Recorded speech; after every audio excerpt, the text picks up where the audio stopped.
Se você ainda não me segue no Instagram, vai lá, @SamuelCacunha. E se quiser o conteúdo completo de biologia para vestibular e Enem, acesse a minha plataforma. O link está aqui na descrição do vídeo. Uma boa aula! Fala pessoal, tudo certinho? Bem-vindos a mais uma videoaula e agora vamos falar do núcleo. Lembra que lá nas aulas anteriores, no módulo anterior, quando a gente falou de todas as organelas citoplasmáticas, a gente já falou do núcleo, mas eu disse para ti que nós teríamos que estudar ele separadamente, porque é uma organela muito importante. Lembra qual é a função do núcleo, moçada? Ele guarda, ele armazena todo o nosso material genético, além de ser o centro de controle da célula. Pessoal, para acompanhar esta videoaula aqui, é muito importante você já ter baixado a nossa apostila, e acompanhar a apostila junto com a videoaula. Fazer as anotações, porque tem muitos conceitos, muitas palavrinhas, que às vezes você, estudante, se confunde, não sabe o que é, e às vezes para a mesma palavra tem 3, 4 significados. Eu sei, é difícil, mas vamos com calma. O professor Samuel está aqui para isso, para a gente juntos, e aprendendo. Então vamos lá. Núcleo celular. Vamos falar do núcleo. Isso não é uma célula. Isso aqui já está desenhado aqui, o núcleo. Então, como se eu tivesse, aqui está a célula, tirado o núcleo daqui e ampliado ele. Então, o núcleo está aqui gigantão. Dá para ver suas estruturas super bonitas. Parece que é uma mistura de máscara do Jason com uma bola de boliche. Só que repara, vamos entender o que eu fiz aqui. Esse desenho está representado como se eu tivesse feito um corte no núcleo. Ele é redondo, como se eu tivesse tirado uma parte dele. Então, a gente está enxergando a parte de fora em branco e em azul a parte interna do núcleo.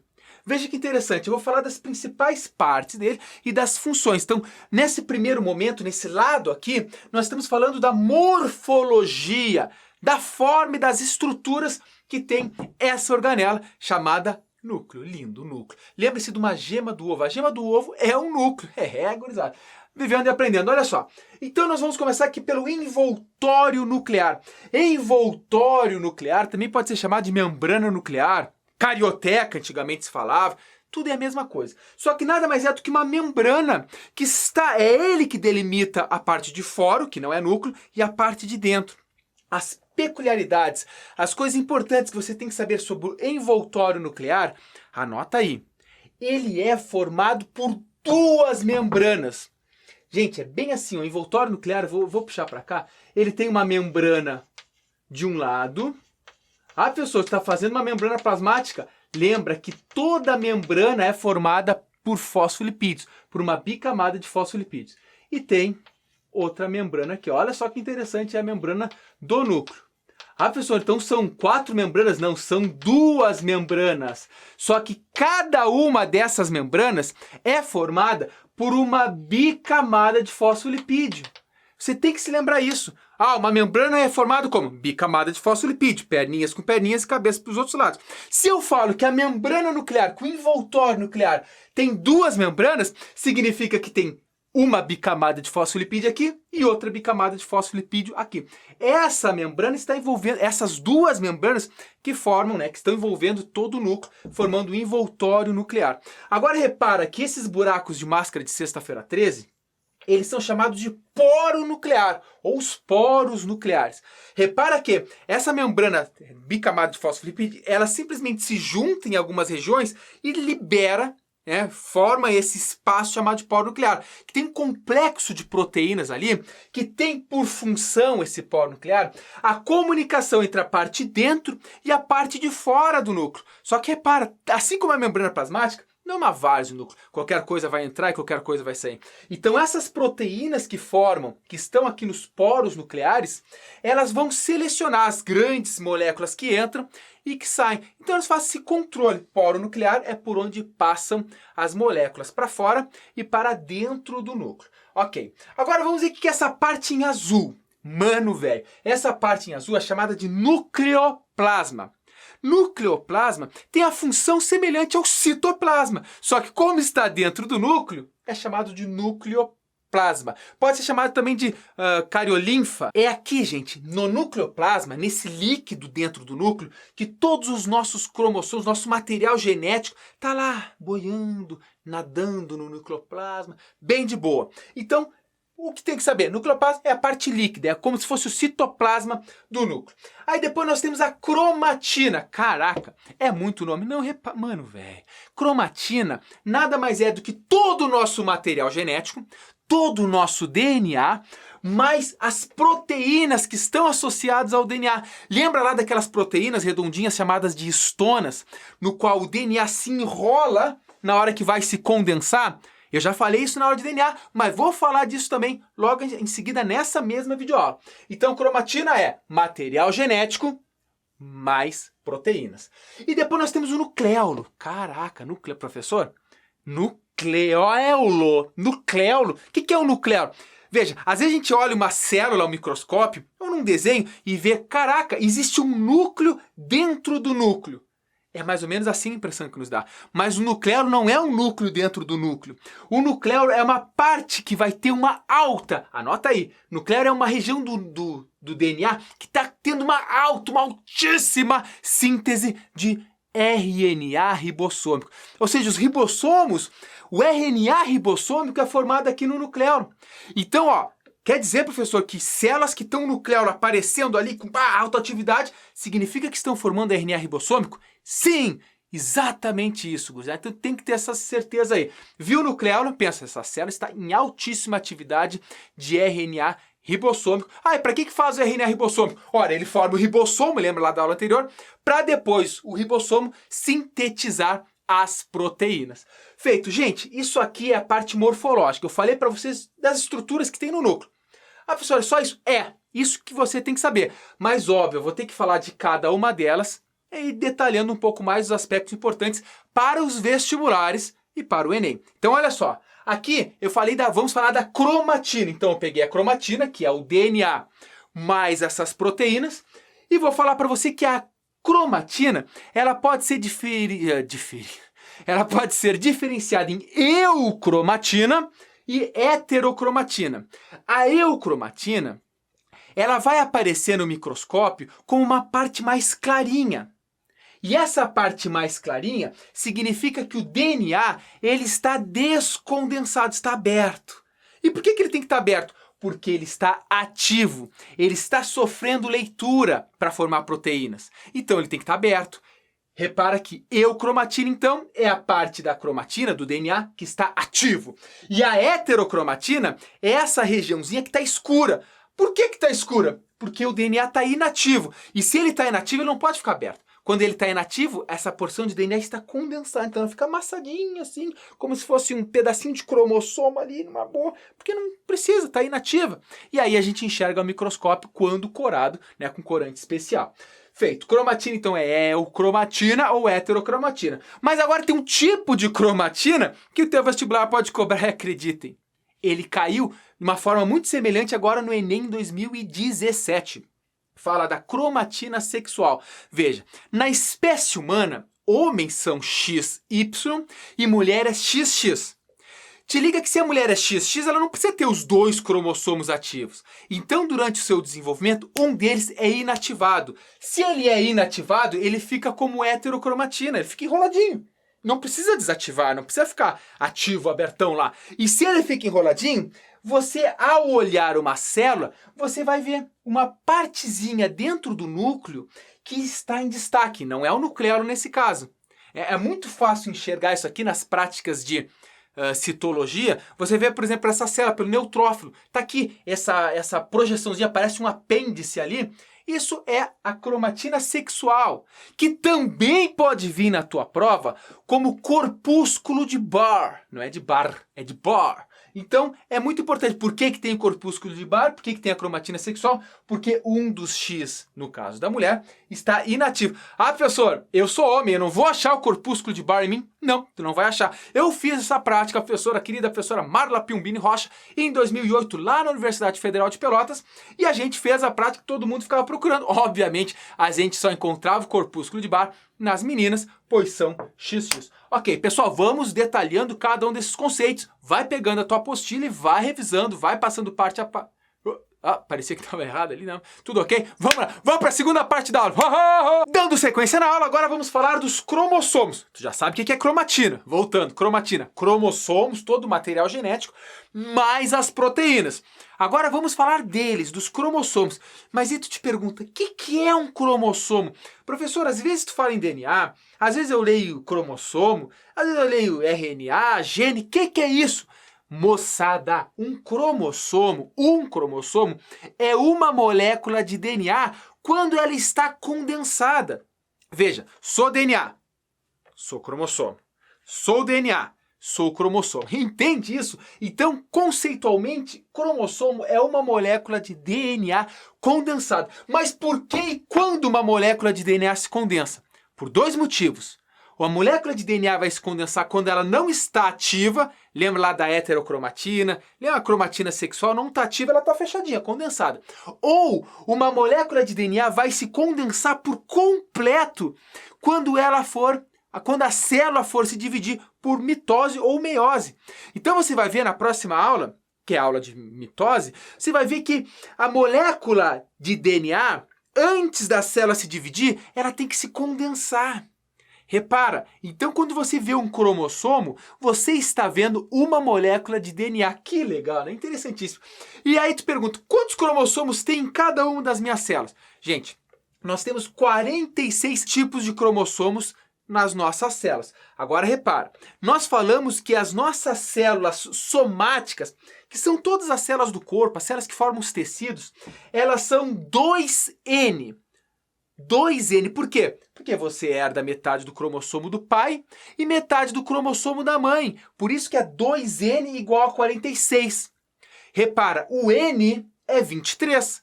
E nós temos em algumas células apenas esses 23 cromossomos. Essas células são os gametas.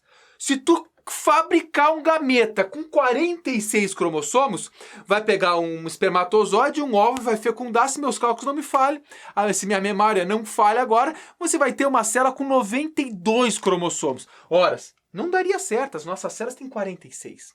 Então, para formar os gametas, elas se reduzem à metade. Isso é a meiose, que nós vamos ver na última aula desse módulo. Então, ó, vamos lá. O teu exercício, a tua questão de vestibular, poderá te trazer as células 2N, quando é as células do corpo, com 46 cromossomos, e poderá te trazer a célula N apenas quando forem os gametas, com a metade do número de cromossomos. Agora repara, se nós temos 23 tipos de cromossomos, um deles é o sexual. Agora veja, como nós herdamos um tipo de cada do pai e um tipo de cada da mãe, nós temos 2 tipos de cromossomo sexual nas nossas células somáticas, porque é 2N. Repara que interessante. Agora aqui eu quero que tu grave uma informação também. Quando a célula é somática, ela é uma célula diploide.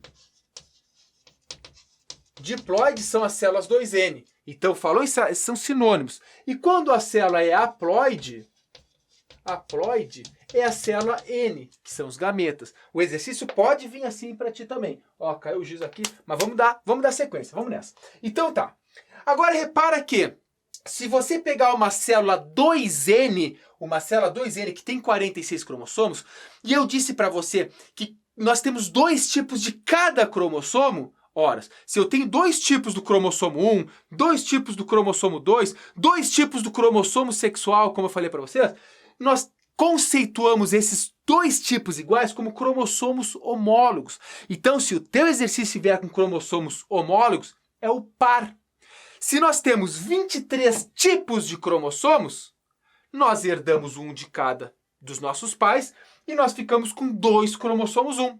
Com 2 cromossomos 2. 2 cromossomos 3.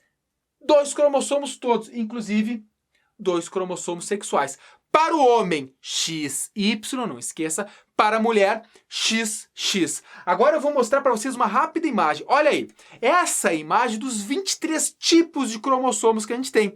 Repara que eles estão aos pares, e se você contar, você chegará no número 23. Vamos com calma, agora vamos dar prosseguimento. Logo mais eu vou falar novamente desses 46 cromossomos que a gente tem nas nossas células. Mas vamos passo por passo. Agora eu vou apagar aqui e vai surgir um novo assunto. Olha aí. Então bora lá para o terceiro quadro dessa aula e agora o conceito é cromátides irmãs. Pessoal, a gente fala muitos conceitos, então vamos detalhar. O que são cromátides irmãs? Para que você entenda o que são as cromátides irmãs, vamos entender por que elas surgem. Veja, esse é um cromossomo simples. Nossas células do nosso corpo estão assim, cromossomo simples. Só que agora tu pensa, a célula tem que se duplicar. Uma célula vai ter que dar origem a duas células. Antes dela se duplicar, esse cromossomo vai ter que se duplicar. Repara, aqui é um cromossomo simples, ou seja, é um cromossomo e é uma molécula de DNA. Facinho, como a gente já viu. Quando a célula vai se dividir, esta molécula de DNA, esse cromossomo, se multiplica, se duplica e ele se transforma em dois. Ora, aqui nós temos um cromossomo, eles estão juntos, é um cromossomo. Só que ele é um cromossomo agora com duas moléculas de DNA. Óbvio, quando você vai dividir uma célula em duas, vai ter que ficar a mesma quantidade desse material genético e a mesma quantidade nessa célula do material genético. Então tem que duplicar. Isso, cada uma dessas perninhas é uma cromátide. E como elas estão no mesmo cromossomo, elas são chamadas de cromátides irmãs.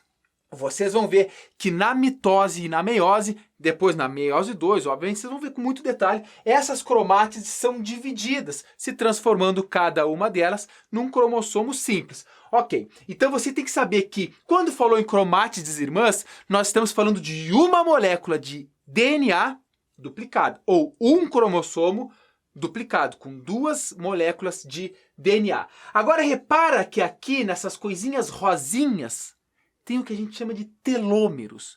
Pessoal, em cada uma dessas perninhas do cromossomo, bem no finalzinho, tem um DNA muito especial. Esse DNA especial que tem ali, que é chamado de telômero, essa região, ele, durante muito tempo, os cientistas imaginaram que era por isso aqui que a célula envelhecia. Porque a cada vez que uma célula se dividia, se multiplicava, a gente perde um pouquinho dos telômeros. Ora, se a gente perde essa estrutura é responsável pela saúde da célula, se você conseguir manter os telômeros intactos, estaria aí talvez a receita para a vida eterna.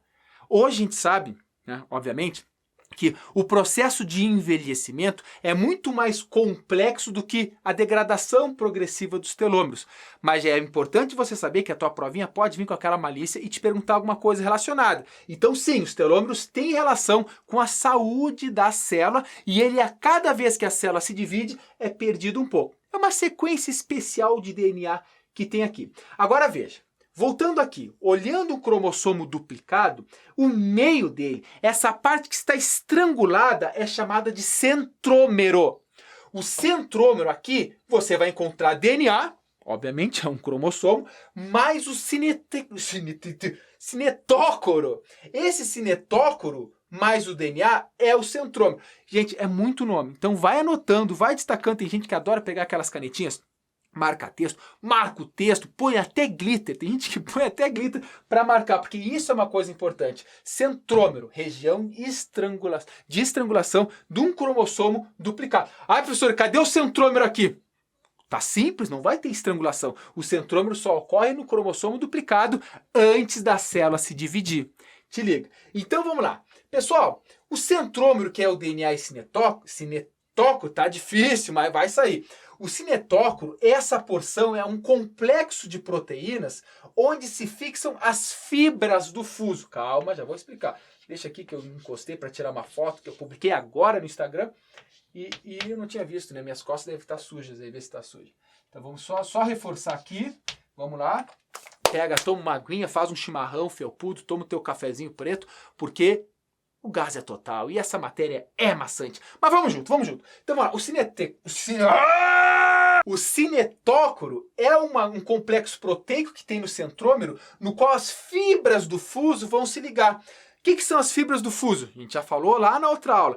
Os centrossomos, outra coisa que a gente vai falar também logo mais, na aula de mitose, ele libera fibras do fuso. ou fibras mitóticas. E essas fibras se ligam nos cromossomos para puxar os cromossomos para os lados opostos. Ou melhor, para puxar as cromátides irmãs para os lados opostos. Ah, mas professor, como é que essas fibras do fuso se ligam no cromossomo?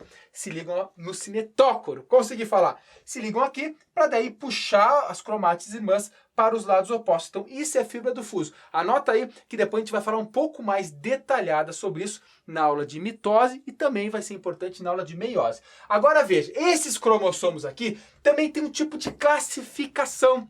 Uma classificação especial, louca de especial, meio chata de decorar, mas importante, você tem que saber.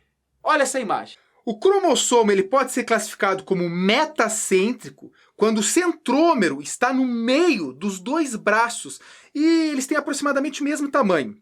Ele é submetacêntrico quando o centrômero é um pouco deslocado para a região de cima, um pouquinho mais para cima, né, do cromossomo, ou seja, eles têm os braços desiguais. Ele é acrocêntrico quando está localizado muito próximo de uma das extremidades, ou seja, um braço é muito maior que o outro.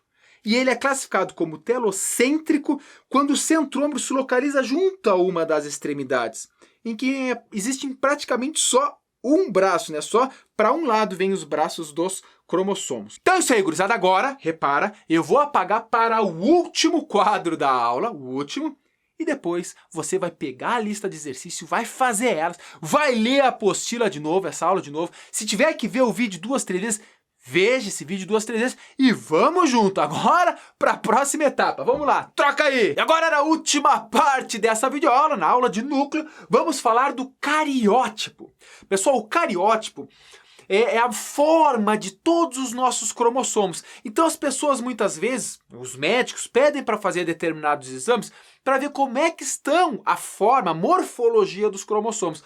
Então ele faz um cariótipo. Ora, o cariótipo ele vai tirar uma célula da pessoa, vai botar um corante especial, vai tirar uma foto, vai recortar os cromossomos e colocar os homólogos um do ladinho do outro.